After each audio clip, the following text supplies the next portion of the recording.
Assalamualaikum warahmatullahi wabarakatuh. Halo Sobat Fox, salam sejahtera bagi kita semua. Yang terhormat kepada Ibu Endang Warsiki SPT MSI selaku dosen mata kuliah pengantar agroindustri, dan yang terhormat kepada teman-teman kelas D yang kami sayangi. Di video ini kami dari kelompok 8 yang terdiri dari kami akan menjelaskan materi mengenai potensi dan pengembangan komoditas jagung yang ada di Indonesia. Tonton terus videonya sampai akhir ya.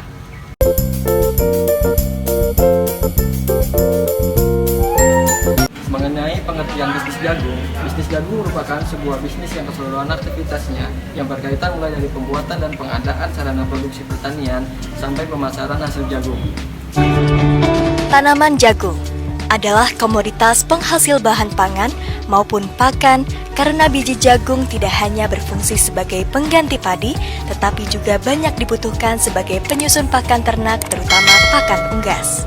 Di Indonesia, jumlah kebutuhan jagung meningkat dari tahun ke tahun dalam jumlah yang cukup tinggi karena adanya peningkatan dari industri pakan ternak. Oleh sebab itu, Kementerian Pertanian melalui Direktorat Jenderal Tanaman Pangan mempersiapkan langkah strategis untuk memenuhi kebutuhan nasional melalui penggunaan benih unggul bermutu dan bersertifikat, peningkatan indeks pertanaman, peningkatan profitas, serta pemanfaatan lahan perhutanan, perkebunan, marginal, maupun lahan tidur. Terakhir, memasuki pasca panen dan hilirisasi.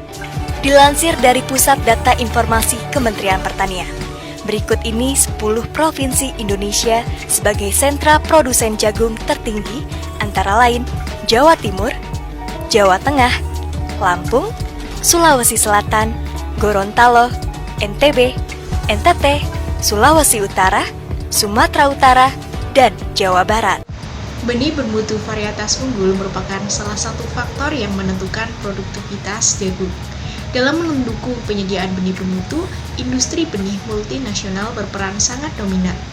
Produsen benih nasional maupun penangkar lokal masih kurang berperan. Kapasitas produksi benih dari beberapa produsen utama pada tahun 1999 dan 2000 masing-masing 36,2 ribu ton dan 41,6 ribu ton.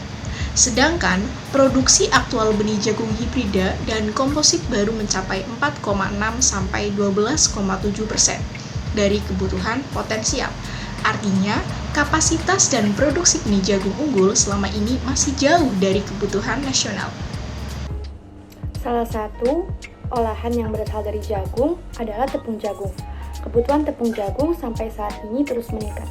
Peningkatan kebutuhan dikarenakan banyaknya aneka olahan makanan yang dapat dibuat dengan menggunakan bahan baku utama tepung jagung.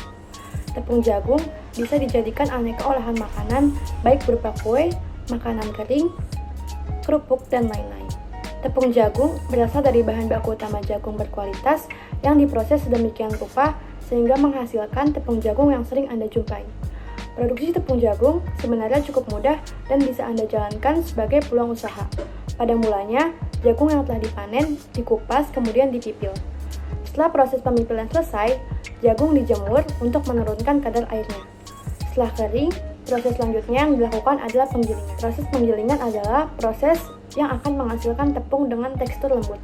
Proses penggilingan biasanya perlu dibantu dengan penggunaan mesin agar tepung yang dihasilkan memiliki tekstur lembut dengan kualitas yang baik. Setelah produksi tepung selesai, maka tahapan berikutnya adalah proses pengemasan.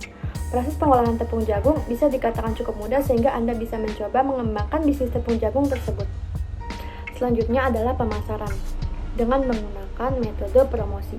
Promosi merupakan senjata utama dalam pemasaran produk. Hal ini disebabkan perlunya pengenalan awal pada produk yang tergolong baru kepada masyarakat. Walaupun di pasaran telah terdapat produk yang serupa, tetapi pada hakikatnya masyarakat belum mengenal produk yang kita tawarkan. Hal-hal yang akan kami lakukan dalam rangka mempromosikan produk kami, yang pertama adalah pemberian informasi secara langsung.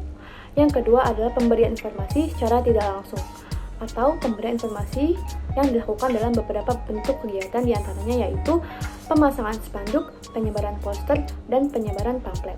Selain itu, kita juga menggunakan media sosial seperti Facebook, Instagram, TikTok, dan lain-lain untuk mempromosikan produk yang ingin kita jual. Selanjutnya adalah lembaga pendukung. Lembaga pendukung yang pertama adalah pemerintah, yang kedua adalah pemasaran dan distribusi, yang ketiga perbankan, yang keempat koperasi, yang kelima lembaga penyuluhan, dan lain-lain. Oke, di sini saya akan menjelaskan tentang teknologi budidaya tanaman jagung. Penggunaan teknologi budidaya jagung oleh petani yang sekarang berlaku pada umumnya masih bersifat parsial, khususnya bagi wilayah yang berproduktivitas rendah. Memperpadukan sejumlah komponen teknologi produksi diharapkan akan meningkatkan produktivitas dan pendapatan bagi usaha tani jagung. Keberhasilan perbaikan produktivitas dan pendapatan tersebut pada gilirannya akan memperlancar upaya pengembangan area pertanaman jagung di Indonesia. Dalam usaha tani jagung, untuk mendapatkan tingkat produktivitas yang tinggi, kualitas yang baik dan efisien, maka penerapan teknologi produksi jagung melalui pendekatan pengolahan tanaman secara terpadu dengan memadukan berbagai komponen teknologi yang memberikan pengaruh sinergistik merupakan pendekatan yang sesuai, namun harus ditunjang dengan sistem kelembagaan yang memadai. Teknologi produksi yang dimaksud merupakan varietas unggul, benih bermutu, populasi tanaman yang optimal, pengolahan hara dan air yang efisien, pengendalian cacat pengganggu, dan teknologi pasca panen yang sesuai dengan kondisi lahan dan sosial ekonomi petani.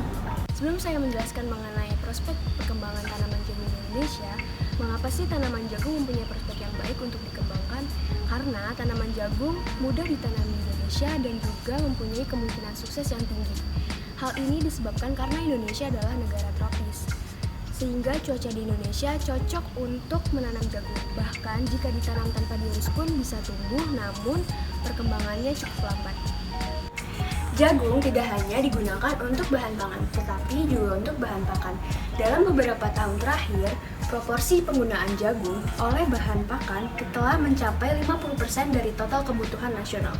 Dalam 20 tahun ke depan, penggunaan jagung untuk pakan diperkirakan terus meningkat dan bahkan setelah tahun 2020 lebih dari 60% dari total kebutuhan nasional. Upaya peningkatan produksi jagung di dalam negeri dapat ditempuh melalui perluasan areal tanam dan peningkatan produktivitas.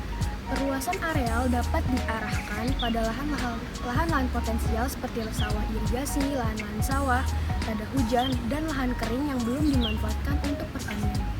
Melihat peluang bisnis jagung yang potensial, maka diperlukan produktivitas jagung yang lebih baik, mapping sentra produksi dan industri pakan peternak, perkuat hilirisasi dengan potensi 41 jenis produk turunan, memperpendek rantai pasok distribusi, stabilisasi harga untuk mengatasi fluktuasi musiman, sinergi kemitraan antara petani jagung dan peternak unggas, serta memperkuat sistem logistik dan gudang.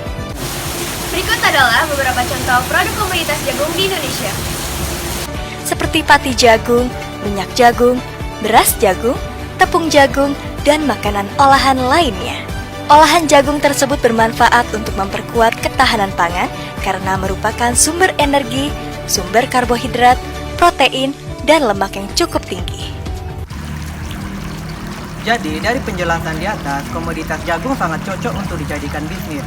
Karena komoditas jagung ini merupakan bisnis yang sangat menjanjikan di dunia pertanian. Pada masa kini, jagung sudah menjadi komponen penting pakan ternak. Penggunaan lainnya adalah sebagai sumber minyak, pangan, dan bahan dasar dari tepung maizena. Berbagai produk turunan jagung seperti pada produk kosmetik, produk farmasi, dan produk kimia. Sekian dari kelompok kami. Kurang lebihnya mohon maaf. Assalamualaikum warahmatullahi wabarakatuh. See you.